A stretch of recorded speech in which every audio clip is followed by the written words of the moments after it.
Tov Boker Or Beshem Hashem Naaseh Ve'Natzliach. On est aujourd'hui le jeudi 26 du mois de novembre et on est déjà le 10 du mois de Marcheshvan.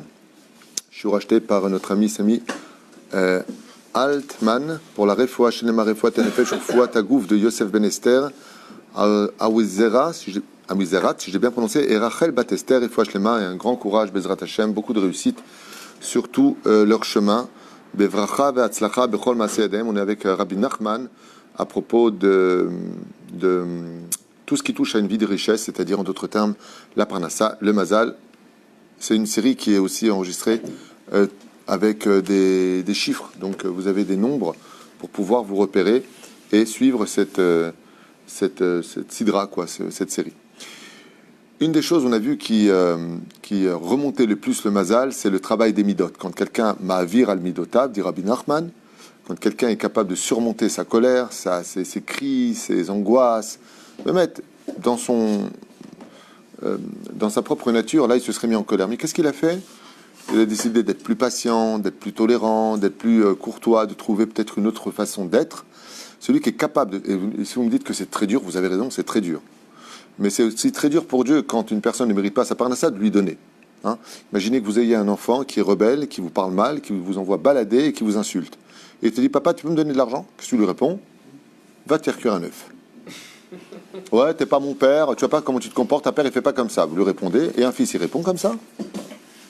Donc voilà. Donc vous voyez que c'est dur pour vous. Eh bien, c'est dur pour Dieu quand une personne ne fait pas Shabbat, il parle mal, il n'a pas de respect pour les uns et les autres, il fait des bêtises avec la Brit Mila. Et c'est dur pour Dieu aussi. D'accord? Donc il va falloir faire quelque chose de grandiose pour que Akadosh Baruch Hu, lui aussi, il fasse quelque chose de grandiose. Et c'est pour ça que le roi David nous dit dans le 121e Tehillim, Hashem tzilcha li'alminecha. Moi, je vais être l'ombre de ce que tu fais. Quand tu vas acheter une baguette, tu la payes. Quand tu achètes un lit, tu le payes. Quand tu achètes une maison, tu la payes. Ouais. Et pourquoi moi, tu ne me payes pas? Qu'est-ce que tu me donnes à moi pour que je te donne? Même si Akadosh Baruch Hu nous donne tout gratuitement. On est loin de pouvoir lui rembourser quoi que ce soit, parce que même si on lui donne, tout est à lui de toute façon. Même ce qu'on a est à lui. Qui regarde pas Haïm Birtsono. Qui regarde Beapo. Un seul moment de colère, Dieu, Haïm Birtsono, notre vie est dans sa volonté. Dieu peut faire un infarctus à qui il veut, il peut donner la vie à qui il veut, il peut faire un miracle à qui il veut. L'homme, il est béni par Dieu tous les moments. La reine Refoua Shlema, Refoua Tenefesh, Refoua Tagouf, qu'on est en train de faire maintenant pour sa Refoua Shlema. Tout est nissim et niflaot. Tout est nissim et niflaot. On a vu des gens qui allaient très bien, qui sont partis du jour au lendemain. On a vu des gens qui étaient mourants, ils ont vécu encore 20 ans. La reine a kol personnel. La reine Omer Rabbi Nachman, ce que j'ai en train d'étudier hier soir, je vous l'ai dit, que une des choses que Akadosh Baruch Hu, il dit des fois, il bloque la parnassa d'un homme, c'est pour qu'il aille étudier la Torah, pour qu'il ait plus de mérite, et qu'il libère quelque chose. On a vu ça avec la sortie d'Égypte. C'est que quand Dieu a voulu sortir d'Égypte, les anges accusateurs ont dit non, mais ils ne méritent pas de sortir. D'abord, ils n'attendent pas la Géoula, ils ne veulent pas sortir, 80% sont morts là-bas. Et en plus de ça, ils ont quel mérite? Ils font tout Savodazara ici, y compris les Juifs. Alors, qu'est-ce qu'il a fait? Hachem, il dit ok, je vais vous demander deux choses. La Brit Mila, le Korban Pessah. Le Korban, donc le sacrifice de Pessah, le sang sur les frontaux, et la Brit Mila. On a eu ces deux mitzvot, maintenant que vous avez les deux mitzvot, c'est comme on a deux skis maintenant pour glisser sur la neige. On peut maintenant sortir grâce à ces deux mérites. C'est pour ça qu'une personne, c'est Rabbi Nachman, pour qui le mazal bloque, va acquérir du mérite. Enfin, il y a une femme qui m'a appelé, elle m'a dit Rav Tuitou, j'ai 49 ans, je suis toujours pas marié, 48 ans, pardon. Je suis toujours pas marié, comment je peux faire? Je lui dis, Ezrat Hashem. Qu'est-ce que vous prenez sur vous pour pouvoir dire à Dieu, je veux un hatan? Pourquoi moi je dois prendre sur moi et l'autre elle n'a pas pris sur elle? C'est parce que Dieu fait ce qu'il veut, parce que l'autre c'est pas la même réincarnation que vous, l'autre elle a payé votre vie, et elle a peut-être pas fait non plus aussi peut-être les bêtises que vous avez fait. Je rentre pas dans les comptes, mais si vous voulez des comptes, regardez-vous dans un miroir, j'en sais rien, moi je rentre pas dans les détails. Je suis pas le cotel, j'en sais rien.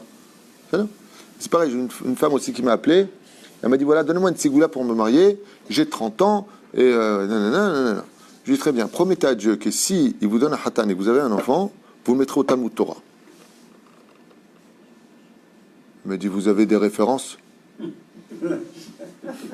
sont chamoudim les gens. Il y a tout un téléphone comme ça. On dirait que moi maintenant, si elle se marie pas, qu'est-ce que j'en ai à faire? T'as un enfant, t'as pas un enfant, qu'est-ce que j'en ai à faire? Alors, il me dit, vous avez des garanties? Je lui dis, j'ai. Il me dit, où est-ce que c'est marqué? tout, c'est marqué Brabbi, Brabbi. J'ai marqué dans Shmuel Aleph. Hana a promis que si elle avait un enfant, elle le consacrerait à l'étude de la Torah. De là-bas, j'ai appris que tout ce qui touche au mariage, c'est quelqu'un veut se marier, promets que tes enfants, tu les éduqueras, maintenant qu'ils sortent tzadikim ou pas, c'est pas toi. Mais que tu promets à Dieu, regarde, bonne shalolam, peut-être que moi, je mérite pas d'être marié. Peut-être que moi, dans mon Gilgoul, peut-être que j'ai fait des bêtises avant, je sais pas. Je connais pas tes comptes. Ce que tu fais, c'est bien. Mais si tu me donnes un khatan cette année, que je tombe enceinte, je te promets que cet enfant-là, je fais grandir dans la Torah. 100%. Pshhh. T'es nassé? Omer Rabbeinu tikne srouyot. Vois, ça bloque. Le halin v'lo alechem. L'élève, elle fait abden. Le toilette, il bloque. Tu prends du desktop. Tu prends le. Tu fais comme ça, Nachon. Tu fais des efforts. Comment on appelle ça la pompe. La pompe. Ouais, pompe. Reine. Gam, ma'ata mouchan iknot. Je crois qu'une des choses, par exemple, pour la parnassa, qu'est-ce qu'on vient de voir dans la paracha la semaine, paracha? Tout ce que tu me donnes, aser aserenu. Je prélèverai le maaser. Je promets de te donner une partie de ce que je gagne.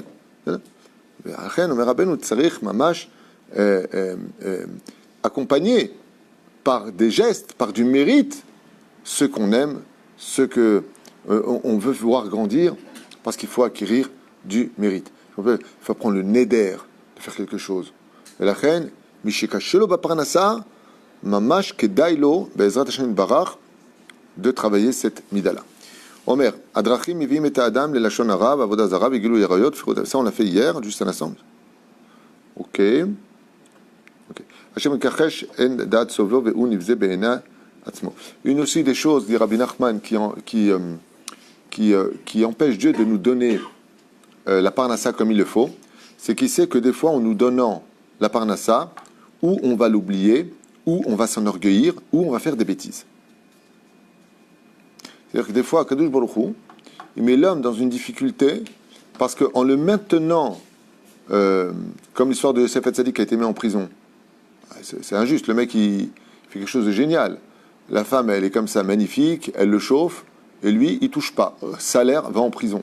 C'est dégoûtant. C'est injuste. Les Chachamim, ils disent pas du tout. Comme il est parti à l'âge de 17 ans, il a travaillé 1 an chez Potifera. Ensuite, il a fait 10 ans de prison, plus 2 ans à cause des 2 mots qu'il a dit au maître et chanson. Ouais. Ça fait combien en tout? Ça fait 12 ans, plus 1 an chez Potiphar, ça fait 13 ans. Dans le ciel, il ne pouvait pas être roi si ce n'est qu'à 30 ans. Qu'est-ce qu'il aurait fait en Égypte pendant ces 12 années, avec une beauté pareille qui animait son âme, face à des femmes folles furieuses de lui? Il aurait été pendant 12 ans malmené par des femmes. Il fallait le mettre dans un endroit caché des femmes, là où il n'y a que des hommes, pour qu'il soit protégé de la faute. C'est-à-dire que l'épreuve qu'il a subie avec la femme de Potiphera était tellement importante qu'il ne méritait pas d'être remis à l'épreuve par d'autres femmes. Où est-ce qu'on va le mettre? En stand-by. Il faut le mettre en stand-by jusqu'à ses 30 ans. Quand il a réussi l'épreuve, il a été jeté en prison, il avait 18 ans. Pendant toutes ces années-là, les années de prison qu'il a passées, n'était rien d'autre que je suis obligé de te mettre là, cache-toi là pour l'instant, parce que Mitzrayim Shtufazima, c'est un pays qui est qui est parfumé de débauche. Tu sors dans la rue, ça sent la débauche. Donc pour te protéger, je te mets là-bas. Donc c'est un salaire ou c'est une punition? Salaire. Vous-même vous le dites. C'est-à-dire que quand on comprend pourquoi ça a été fait comme ça, alors on comprend. C'est comme quelqu'un qui a une poupée de porcelaine. Avant, il mettait des dômes comme ça en verre pour la protéger. Pourquoi tu le mets en prison? Donc je la protège du mauvais coup. Des fois, Kadosh Baruch Hu, il retire un moment la parnassa à l'homme, ou alors il la diminue. Pourquoi?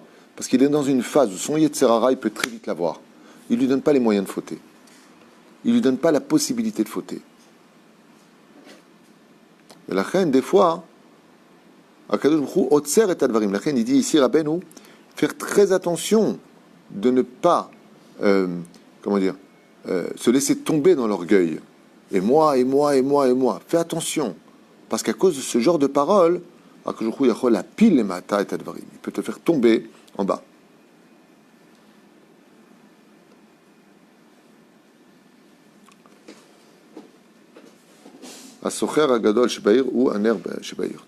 Il dit très souvent, donc ça rejoint un peu ce qu'on avait déjà appris avant, celui qui a une très grosse société qui marche très fort, on peut considérer que c'est la lumière de la ville, et donc il est bon de s'associer, de travailler avec des gens qui montent.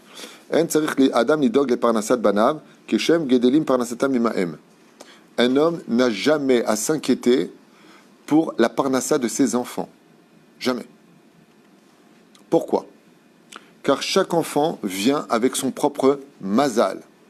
Et Dieu décrétera s'il sera riche ou pauvre, réussi ou moins réussi, beau, pas beau, grand, pas grand, sauf Racha ou Tzadik. Tout est décidé. Combien on a vu des héritages tomber chez les enfants, l'argent était dilapidé en 10 ans, et ils sont devenus extrêmement pauvres, comme la fille de Ben Gurion. On l'a vu, dans la Gemara. En lidog, t'as sorti lidog la parnassa chez la Ben. Qui a kadosh baruch beatzmo zan umfarnes la kol. Alors pourquoi apprendre un métier à nos enfants dans les 5 mitzvot du père? Il doit apprendre un métier à ses enfants. Brit Mila, Bar Mitzvah, lui apprendre un métier. Donc on parle de la Torah, d'accord? Il doit lui apprendre l'étude de la Torah. Il doit le marier. Et il doit nager.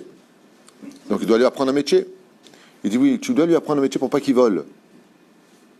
Mais c'est pas le métier que tu vas lui apprendre qui va lui donner une parnassa. Beaucoup de gens qui me parlent aujourd'hui, qui n'arrêtent pas de bosser du matin au soir, ils perdent de l'argent tous les mois. Mais je comprends pas. Si tu bosses, tu gagnes. Pas forcément. Pas forcément. Le travail, c'est un tikkun dans ce monde. Sur de ton fond de mangera. Un homme qui épouserait une femme par intérêt financier, parce que c'est la fille d'un riche, ou qu'elle a de l'oseille, ou que, qui a un grand héritage, non seulement il n'aura pas de bracha dans l'argent, mais en plus de ça, ses enfants n'iront pas sur le chemin de la Torah, car il ne s'est pas marié l'irvodo. Dans un mariage, qu'est-ce qu'on dit? On dit Shakol bara l'irvodo.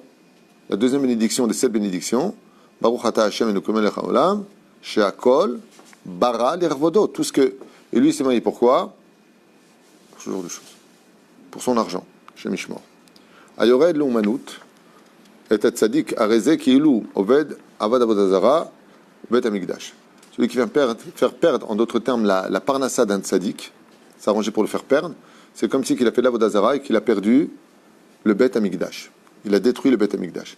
Comme par exemple, il y en a qui disent, même si on serait que l'esprit de compétition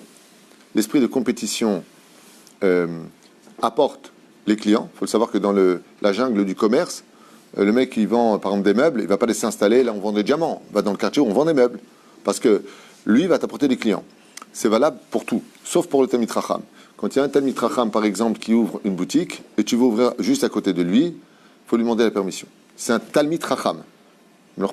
Comme c'est un Talmid Chacham, il va même t'aider à t'installer. Pourquoi on détruit un Talmid Chacham? Parce que maintenant, à cause de la daga de la parnassa, à cause de toi, il va mal étudier la Torah. Moins bien servir Hachem dans le service divin. Je lui disais, Akadosh Baruch Hu noten parnassa la tzadik al yedei amon am, kedei shielo ithabrut imahem. Et il dit ici, c'est pour ça que le tzadik, lui-même, il est relié au tzibour, à sa population. Et même, chez Iskor, Akadosh Baruch Hu et tzadik, Iskor gamotam. Pour que quand le tzadik fait les mitzvot, eh bien, le tzibour aussi profite de ça. Quand tu fais des brachot, la communauté aussi profite de ça. Mais là, en réalité, le tzibour et le tzadik, qui sont comme le etrog et le lulav, avec les hadassim et les arabot. Vous n'aviez pas dit une fois que... Je finis avec celui-là juste maintenant.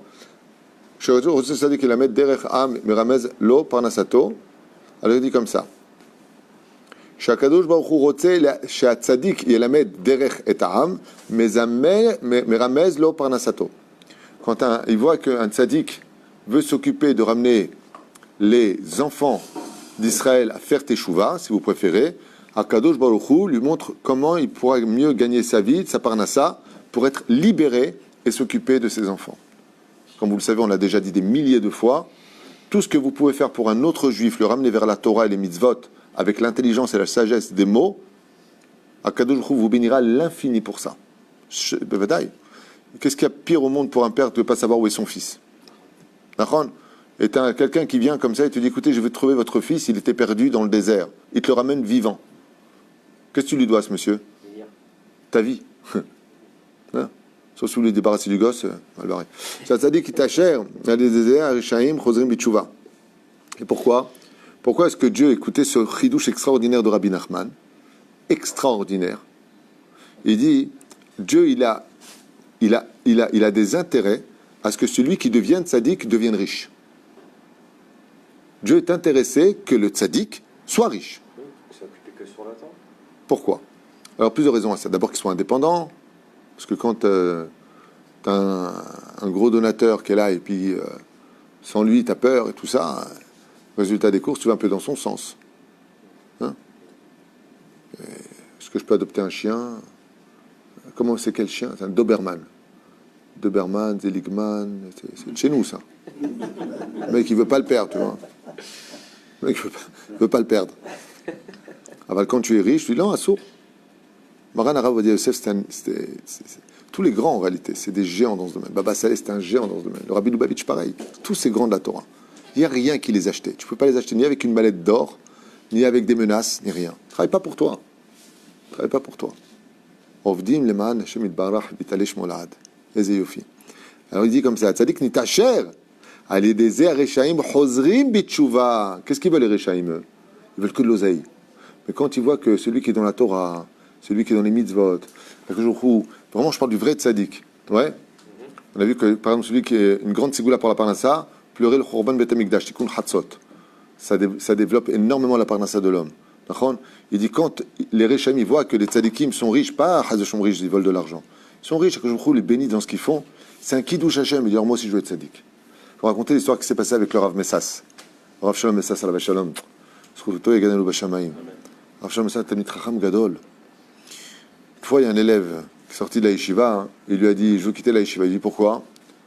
Quand le Rav Shalom Messas était le grand rabbin de Jérusalem. Il a été nommé par le Rav Ovadia Yosef lui-même. Ouais. Et au moment où sa voiture arrive, il avait la belle Volvo comme ça. Belle Volvo, mais le dernier modèle et tout. Hein. Avec le chauffeur qui sort en urgence, lui ouvrir la porte, Vodarav, Bechavod. Il lui a dit à son élève, pourquoi tu veux quitter la yeshiva? Il a dit, parce que j'ai pas envie de tzedaka, on va nous aider, après Kolel, machin, je préfère aller apprendre un bon métier, puis gagner bien ma vie, m'acheter mon appartement, ma belle voiture. Il lui dit, tu veux un appartement comme le mien? Ah, vous avez un 6 pièces. Hein. Tu veux une voiture avec un chauffeur? Il lui a dit, comme ça. Il a regardé, elle est belle votre voiture, c'est quoi? Il lui a dit, c'est une Volvo. Qu'est-ce que Volvo qui vous dit? Ouais. Il lui a dit, sois un grand tzaddik et tu auras la même chose. Il a dit, Bémet. Comme Rabbi Yossi Ben Pazi, l'Agmara nous raconte. Pourquoi étudier la Torah? Celui qui devient tzaddik, Dieu lui donne ce qu'il veut. Vous allez dire, oui, alors pourquoi le Rav Shtaman il n'était pas riche? Pourquoi le Havetz Chaim n'était pas riche? Vous voulez la vraie réponse? Il n'en voulait pas. Il n'en voulait pas. Vous regarderez d'ailleurs les rabbanim sfarad. Quand vous les voyez dans les photos, c'est fauteuil en cuir, celui de JR comme ça, c'est bien. Bonne vachette. Le bureau, c'est un truc de ouf. Vous avez son frère Ashkenazim, les grands, sont des chambres petites, la chaise en bois. Le Rav Ovadia, il avait parlé de ça un jour dans son cours. Ashkenazim rotim lilmod betzar. Ils étudient dans le tsar. Mais vous regardez le Rav Shteiman ou le Rav Kanievski. Il dit comme ça, Tov, anim varech mi shenoten yarshav $1,000,000. Ani tzarich bezrat Hashem bait gadol. Il va avoir 10 milliards de dollars qui vont venir à ses pieds. Pourquoi ils ne les demandent pas? C'est ce qu'ils font ces gens-là quand tu leur donnes de l'argent. Ils appellent leur secrétaire et disent, tu donnes ça aux avrechim, tu donnes ça aux familles, tu donnes ça à... Eux, ils veulent rien, eux. Eux, tu leur donnes une bonne soupe ou de... C'était exactement ça. Qui, le grand rab de la yeshiva d'Aix-les-Bains. Comment il s'appelait, rappelle-moi? Haking. Haking. Qui est entré là à Bnei Brak, là d'ailleurs. Moi, j'ai été dans son appartement, il y avait un lit en fer, rien d'autre, une table en bois, rien d'autre. Alors moi, j'ai quelqu'un qui est parti chez un très grand Rav Sfarad, je ne vais pas donner son nom, il y avait un Rembrandt, un Picasso, il y avait... Et c'est pas des charlatans, c'est... Le Rav Ovadia, il a dit, nous les Sfaradim, on aime étudier la Torah dans ce qu'il y a de mieux. C'est-à-dire tu vas voir le Rav Shlomo Amar, Talmid Chacham Atzum, c'est un srout pour nous d'avoir le Rav Shlomo Amar dans notre génération. On ne se rend même pas compte de la chance qu'on a d'avoir un posek pareil, c'est un géant de la Torah. Il a la Audi A8, bon elle est beige, elle est repris noir. Injection, mais un truc de fou, quoi. C'est magnifique. Et quand tu le vois, c'est un géant de la Torah. Quand tu le vois, d'ailleurs, j'ai vu rentrer dans sa voiture, première chose qu'il a fait, il a sorti un livre, je ne sais même pas d'où, puis il s'est mis à étudier la Torah, il a allumé la lumière, tac, meilleures conditions pour la Torah. Comme on dit le Bet Hamikdash, Dieu n'a pas fait un truc moche, il a fait quelque chose de beau. C'est une chita dans la vie. En tout cas, Rabbi Nachman, il dit, quand un tzaddik qui devient riche par l'honnêteté, bien sûr, on ne parle pas du mécréant, il devient riche, c'est quelque chose qui peut faire tchouva au Rechaim. Pour le mani, il faut qu'il soit. C'est un exemple. À la fin des temps, il y a marqué Rabbi Nachman, il dit, à la fin des temps, tout l'oseille sera dans le mensonge, dans l'arnaque, dans l'argent sera là-bas. Tous ceux qui veulent travailler honnêtement, il va boiter. Mais le salaire, par contre, il va courir. Tandis que l'autre, il va crever. Local. Celui qui est jaloux de la réussite des autres, Akadosh Baruch Hu, écoutez bien ce qu'il dit Rabbi Nachman, qu'est-ce que j'aime son étude. Sachez, je vous dis comme ça, mais chaque chose qu'il dit, ça peut être un cours qui peut durer très longtemps. Il dit celui qui est jaloux. Ouais, mais moi, mes copains, ils ont tous réussi, regarde-moi où j'en suis. Je trouve qu'il a la davarazé. Il dit Akadosh Baruch Hu le rend stupide. Choté, il devient bête au niveau de l'esprit. Il descend. Il devient comme une espèce de zombie, comme ça, au niveau de l'esprit. Choté. Jules Arba Dvarim, Nerse Baale Batim, Nimsarim la Malchut. Bon, là, il ne le dit pas, donc ça sert à rien. Il dit à cause de 4 choses, un homme peut perdre son argent vis-à-vis du gouvernement, mais il ne dit pas quoi. Jules Arba Dvarim, Nerse Baale Batim, celui par exemple, qui possède des nechassim, des biens, l'État peut lui prendre. S'il fait 4 choses qui sont, mais il ne dit pas quoi. Anose venoten beimuna muchanim lo al kovonotav. Oh, par contre, Anose venoten beimuna, celui qui travaille dans l'honnêteté, al pi halacha, avec emuna, qu'il sache que non seulement dans le peu d'argent qu'il gagnera, s'il en gagne peu ou beaucoup d'argent, il aura la bracha de Dieu lui-même, mais en plus de cela, quand les occasions viennent pour lui bon, on va arrondir un peu les angles, on va essayer d'arnaquer un petit peu, il dit, si tu restes droit à ce moment-là, mohalim lo al kol avonotav, il fait la capara de toutes ses fautes. À ce moment-là. Oui. S'il a l'occasion de faire quelque chose de tordu et qu'il reste droit, Dieu l'a mis face à une décision très difficile. Moi, j'ai un copain qui m'a raconté, un copain, une bonne connaissance que j'aime beaucoup, il m'a raconté qu'on lui a proposé une affaire où il pouvait gagner 600 000 euros. Il leur a dit, comme ça, une affaire de 600 000 euros, comme ça, en si peu de temps. Ouais. Et c'est quoi l'embrouille? C'est quoi l'embrouille? Non, il a dit, non, mais mec, tout est droit, machin, seulement, voilà, il y a un truc qui n'est pas... Je lui ai dit, non, ça, je connais ça, non, ça, c'est assourd. Les filles à halakha, même vis-à-vis des nations, les filles à halakha, c'est assourd. Et alors? Eh ben, il est dans le pétrin. Alors, Pérouche Adavar, il n'a pas pris. Aval, il a fait la capara de toutes ses fautes. Il n'est pas dans le pétrin, grâce à Dieu, que Dieu le sorte et lui donne la richesse. Celui qui veut faire teshuva devra s'inquiéter de rembourser d'abord ses dettes. Ça veut dire quoi? Qu'est-ce qu'on vient de nous apprendre ici? Avant de donner la tzedaka, avant de donner maaser, va d'abord rembourser tes dettes. Qui paie ses dettes sont riches. Oui, mais tu n'as pas compris ce qu'il veut dire. Mishirotze l'arzor bitchouva. Iser l'arzir et tachovot. Tu dois de l'argent aux autres. Pourquoi? Dieu dit, je préfère t'attendre moi vis-à-vis de ce que tu me dois, que tu laisses les gens attendre à qui tu dois de l'argent. Et j'en profite encore pour le dire aujourd'hui. Les gens, ils savent pleurer pour s'emprunter. Les gens, ils savent promettre pour te rembourser. Les gens, ils savent t'appeler 15 fois pour savoir où venir pour chercher l'argent. Mais quand il faut rembourser, ils n'ont jamais le temps, ils ne remontent plus au téléphone, il n'y a plus de larmes, il n'y a plus rien, et à la fin, ça finit, oh, ça va, tu ne vas pas me saouler, j'ai pas. C'est pas ce que tu as dit. C'est pas ce que tu avais dit. Tu m'as dit telle date, tel lieu, tel moment, tu te rappelles? C'est à la mila shalcha. T'aurais aimé qu'on te fasse ça? Il dit Rabbi Nachman, Mishirotze la chouv betchouva, kodem kozer miliot ba'alcha. Fais attention de ne pas avoir des dettes. Va rembourser d'abord ce que tu dois. Aparnasa ve'anosim hen amon'aim la'adam agia el hashlemut ve'atachlit. Il dit tout comme avec l'argent on fait tout dans ce monde, c'est à cause de l'argent que les gens ont raté la majeure partie de leur vie. Ils ne se sont pas concrétisés spirituellement, ils n'ont pas vu leurs enfants grandir, ils ne sont pas rendus compte de la solitude de leur femme, ils ne sont pas rendus compte de la valeur sociale, de la famille. Il dit, fais attention à ça, car l'argent peut t'emmener vers des mondes tellement loin, comme des oasis, qu'en fin de compte, te donne l'impression de posséder, alors qu'en réalité, tu avais tout perdu. Tassim lev. Si quelqu'un en vient à vendre ce qu'il possède pour s'en sortir, il y a une façon d'éviter cela. Qu'il fasse la hitbodedut, vinvatal kol mashuchata. donc qu'il fasse les tahanunim, qu'il demande à Dieu pardon pour chaque faute. Comment il peut savoir ce qu'il a fait? Pas shoot. Il va dans le livre de Kippour et regarde le tikkun de Rabbeinu Nissim. Rabbeinu Nissim, là-bas, il fait le tahanunim qui dure très longtemps, vous vous rappelez? Là-bas. Sur chaque détail, il te rappelle ce que tu as fait. Tu ne peux pas oublier, tout est marqué là-bas. Moi, j'ai toujours dit, faites-le au moins une fois par mois. Vous sortez une fois par mois. Tous les lendemains de Rosh Chodesh, je vous donne rendez-vous avec ça. Sauf Nissan, puisqu'il n'y a pas de tahanunim. Mais qu'est-ce que vous faites? Sur chaque détail. Il dit Rabbi Nachman, celui qui fait les tahanunim va dire kol avonotav, iskei shelo yitztarech limkor nachaloto avotav.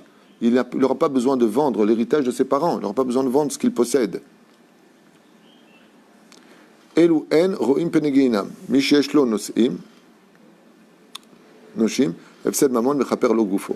Celui qui devait descendre au Geinam, dit Rabbi Nachman, parce qu'il a fait des fautes qui sont trop graves et que les anges accusateurs exigent leur dû, au lieu de prendre sa vie et de le faire descendre au Geinam, Hachem leur prend leur argent. Au lieu de mourir et d'aller au Geinam. Adif, je vous le dis. Il faut convaincre les Réchaïm de la droiture de l'argent et de ne pas voler pour qu'ils puissent faire teshuva. Sinon, il n'y a pas de teshuva possible. Ça ne sert à rien de mettre une kippa, des tzitzit, prier mincha, shaharit et arvit, si c'est pour aller voler au téléphone derrière. Chez Mishmor.